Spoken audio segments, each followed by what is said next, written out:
Hello guys, good morning. कैसे हैं आप लोग? चलिए आज क्लास स्टार्ट करते हैं। आज हम लोग जो है यहाँ पे क्रिस्टल सिस्टम के बारे में पढ़ेंगे और उसका टाइप जो उसके बारे में। तो यहाँ पे जो है देखिए यहाँ पे लिखा हुआ है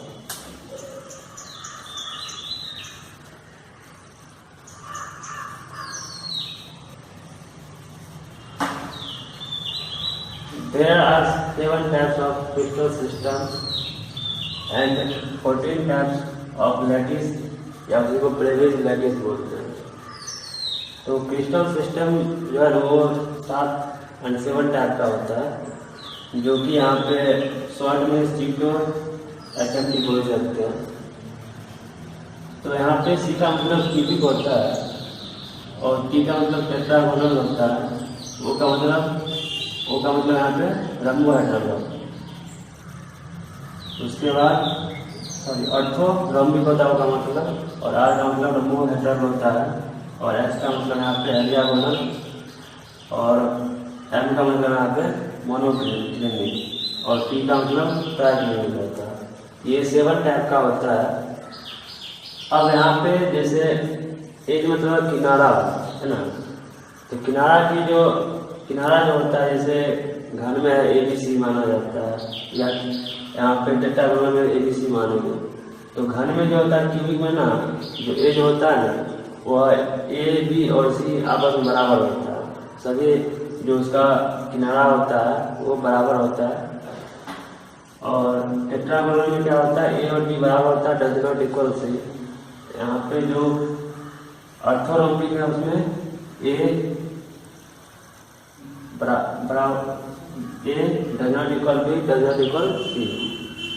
इसके बाद इसी तरीका से यहाँ पे ए बराबर बी बराबर सी होगा रंबोहेड्रल में, और हेलियागोनल में a equal b does not equal c होगा, और मोनोक्लिनिक में यहाँ पे a does not equal b does not equal c होगा, और ट्राइक्लिनिक में जो है a does not equal b does not equal c आएगा। इंटरफेशियल एंगल तो जो होता है ना, आंतरिक कोण में अल्फा बीटा और गामा जो है 90 डिग्री होता है क्यूब में। टेट्रागोनल में जो है अल्फा बीटा और गामा वो भी 90 डिग्री बराबर होता है। इसी तरीका से ऑर्थोरॉम्बिक में भी अल्फा बीटा और गामा 90 डिग्री बराबर होता है।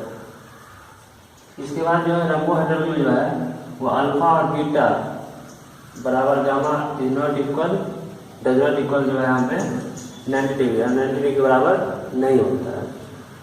उसके बाद यहाँ पे जो है इसमें अल्फा और बीटा 90 डिग्री होता है, लेकिन जो है यहाँ पे गामा जो है वो 120 डिग्री होता है हेक्सागोनल में। और इसके बाद यहाँ पे मोनोक्लिनिक में जो है अल्फा और गामा 90 डिग्री के बराबर होता है, बीटा 90 डिग्री से के बराबर नहीं होता है। उसके बाद यहाँ पे ट्राइक्लिनिक में जो है ये अल्फा बीटा और गामा तीनों में से कोई भी 90 डिग्री के बराबर 90 डिग्री के बराबर नहीं होगा।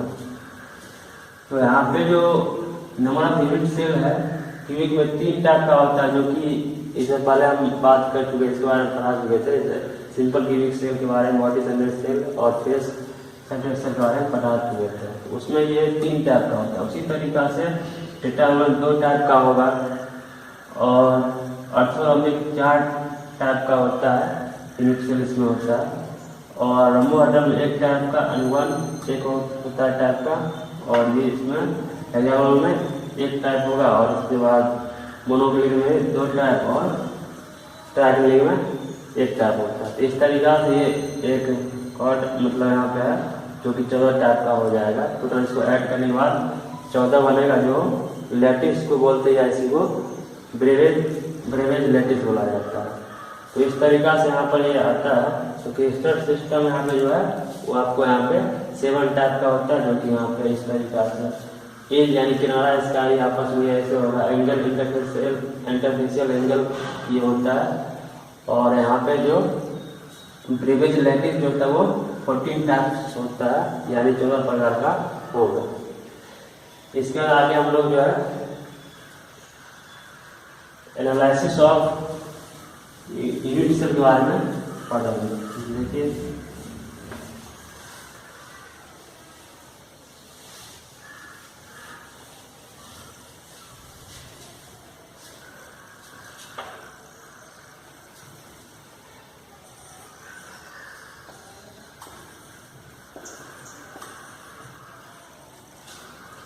इसके बाद आगे जो है एनालिसिस ऑफ यूनिट सेल।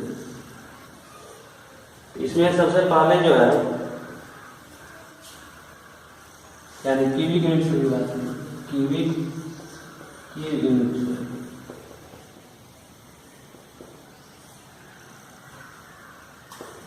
इसमें सबसे पहला जो क्यूबिक सेल जो है वो हम यहाँ पे सिंपल क्यूबिक सेल के बारे में बात करेंगे। तो पहला जो है सिंपल क्यूबिक यूनिट सेल। तो ये इसमें सबसे पहला जो है वह इफेक्टिव ऑफ जो है ना जेड की बात करते हैं। जेड मतलब परमाणु होता है, उसकी बात करेंगे यहाँ पे जो है। तो सबसे पहला इफेक्टिव जो है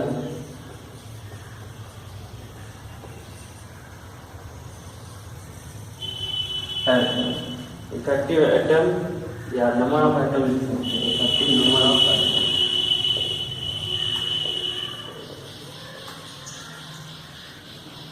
इसको यहाँ पे जेड बोलेंगे या जेड का मतलब यहाँ पे जो है परमाणु होता है। जेड का मतलब यहाँ पे परमाणु होता है। तो यहाँ पे जो है ये अब देखिए जैसे यहाँ पे अगर जेड निकालेंगे, जेड का मतलब परमाणु यहाँ पे होगा। तो आपको पता है सिंपल क्यूबिक सेल में कॉर्नर 8 होता है और प्रत्येक कॉर्नर जो है 1/8 के बराबर होता है। तो यहाँ से हम लिख सकते हैं 8 × 1/8, ये दोनों आपस में के बराबर 1। तो इसका मतलब यहाँ पे जो है ये इसमें जो टोटल एटम यानी परमाणु जो होगा वो 1 होगा, क्योंकि यहाँ पे 8 कॉर्नर होता है और प्रत्येक कॉर्नर होता है 1/8 के बराबर होता है। तो इससे परमाणु निकल जाएगा। तो सिंपल क्यूबिक सेल जो होता है उसमें इफेक्टिव नंबर ऑफ एटम जो होता है वो 1 होता है। इसका दूसरा जो है कोऑर्डिनेशन नंबर की बात करेंगे।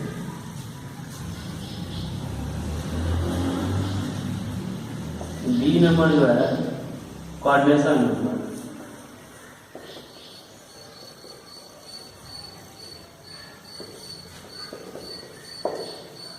तो कोऑर्डिनेशन नंबर जो है, जैसे मान लीजिए यहाँ पे एक क्यूब बना है, जैसे यहाँ पर एक क्यूब है,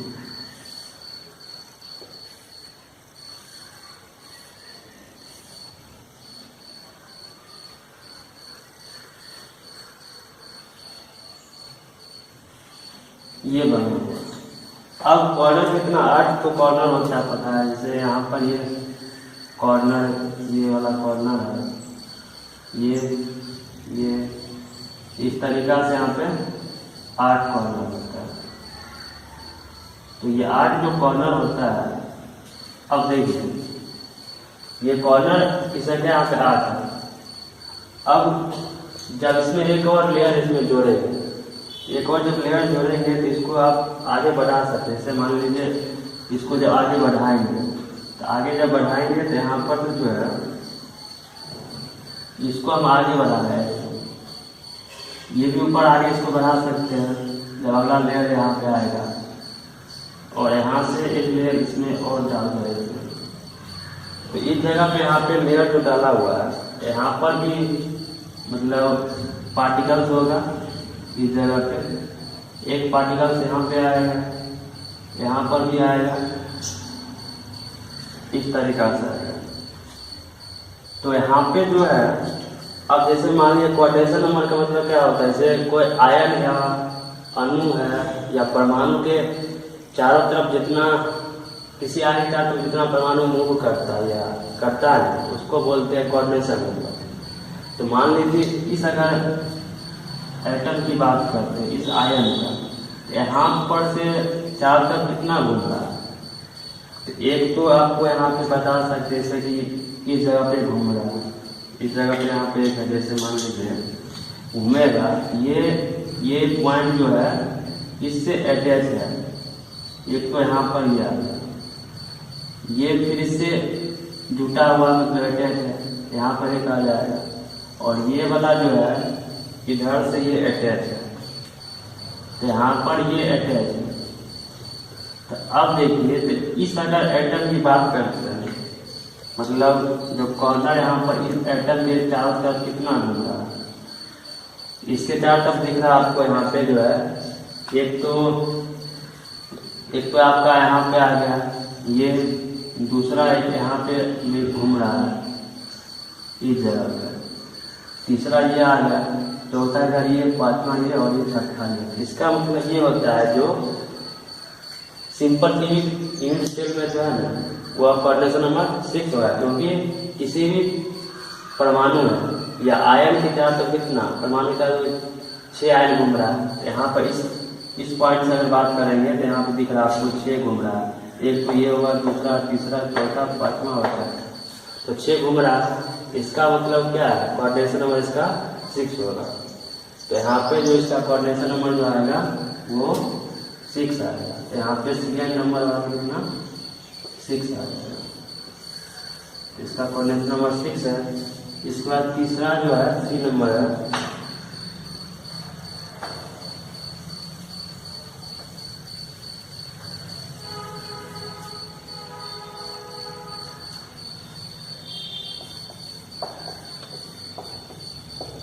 relation between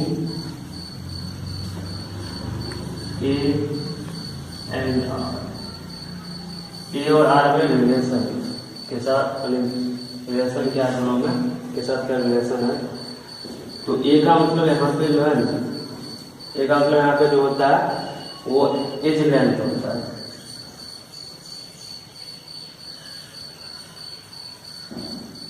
as length of cubic होगा, यानी क्यू घन का ये जो है किनारा की लंबाई होता है ए, और आर का मतलब होता है रेडियस, रेडियस ऑफ यहाँ पे रेडियस ऑफ स्फीयर यानी गोला या पिंजरा या एटम यहाँ बोल सकते हैं।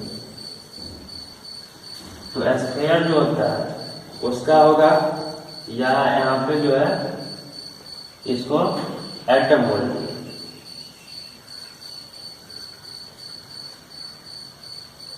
इसके बाद देखिए, तो यहाँ पे फिर से घर बना रहा है, तो यहाँ पे जो बना हुआ है जैसे ये 4 गोला यहाँ पे बना रहा है,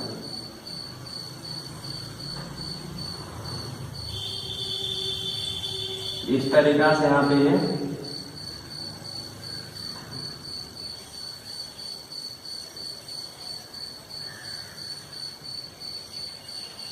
ये 4 गोला बन गया। अब ये जो गोला है इसका ये सेंटर होगा, केंद्र होगा, इसको आपस में मिला देंगे, ये इस तरीका से।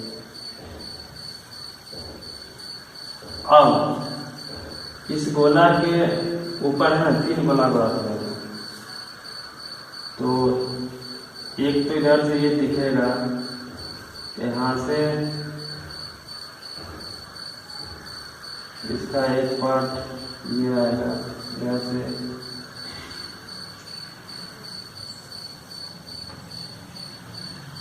इस तरीका से गोला,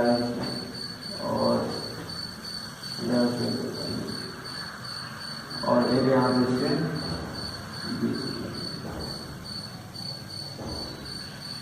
इस तरीका। तो ये इतना भाग इसका दिखेगा। अब इसका एक पॉइंट जो है इस जगह पे मिला हुआ है, इसका ये सेंटर ऊपर वाला गोला का सेंटर ये मान लीजिए यहाँ पे है, और इसका एक यहाँ पे है, और इसका सेंटर जो है इस जगह पे है, और इसका सेंटर जो है यहाँ पे इस जगह। अब इसको यहाँ पे तो मिला देंगे,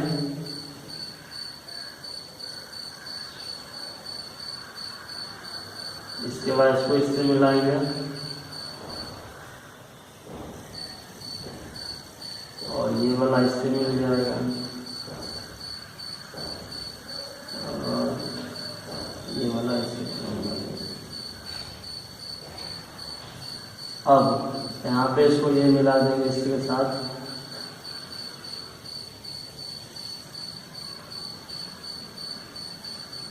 तो एक इसमें आपको क्यों नजर आ रहा दिख रहा है, यहाँ पे ये जो गोला है जो आपका देखिए आप पॉइंट है, जैसे ये इसका कॉर्नर यहाँ पे है, इसका कॉर्नर ये है, ये इसका कॉर्नर है, यहाँ पे भी कॉर्नर ये रहा, ये तो 8 कॉर्नर आ गया। अब ये जो होता है ना, ये किनारा होता है, लेंथ होता है, किनारे की लंबाई। यहाँ पे इसका ये किनारा होगा, ये किनारा आपस में है, तो दो यहाँ पे कॉर्नर को मतलब 2 कॉर्नर जब मिलाएंगे तो यहाँ पे किनारा बनेगा। किनारा जो बनेगा, किनारा की लंबाई क्या ये होता है, तो ए बराबर यहाँ पे क्या 2r लिख सकते हैं। 2r क्यों होगा, अब जैसे मान लीजिए इसका आधा, ये गोला का आधा भाग लिया और इस गोला का, तो दो गोला में मिला हुआ है ना, 2 गोला इसलिए 2r होगा, तो 2 गोला यहाँ पे है, तो आधा ही गोला इसका भाग लिया गया है, जैसे कि मान लीजिए यहाँ पे और यहाँ पे है, आधा इसका भाग और इसका आधा भाग, तो आधा भाग है तो 2r लिख सकते हैं, 2 गोला का आधा भाग लेंगे 2r आएगा, और यहाँ से जब r निकालेंगे, r जब निकालेंगे तो a/2 हो जाएगा।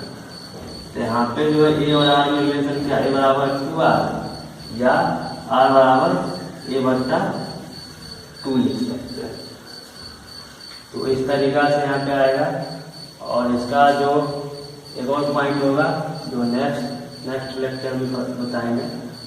आज के लिए इतना है, धन्यवाद।